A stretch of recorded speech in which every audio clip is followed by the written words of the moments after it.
Larry. Yeah, okay, Larry. I don't know. New guns are great. I just something about I like old guns. I just totally love the old guns. it's a hammer all the way back with the hammer. All the way back. It is. It is. Okay. Push like this. Okay. It is, Liz. It's all the way back. Don't worry It's about it. already out. Yeah, it's ready to go. Wait a minute. You gotta have it against her shoulder. Yeah. No. Show me first how This to is not like a. Liz, put it Dan, against your show her how to shoulder. put it against her shoulder. Put it mess her up. I don't want to dislocate her arm. Lean into it like that because it's going to have a little.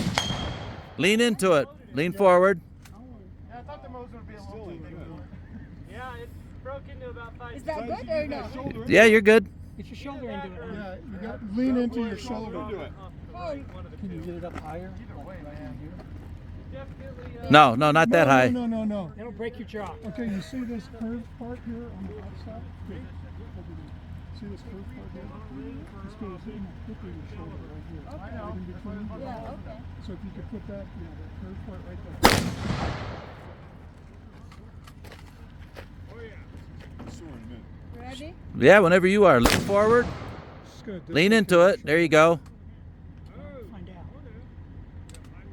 Ever sign a waiver? I don't think it really kills you. There you go. Good Good job. job. All right, Liz. Nice job. Turn around. That one, over there. That's a good job. I don't know, did I hit the target? I don't think so. Of course you did.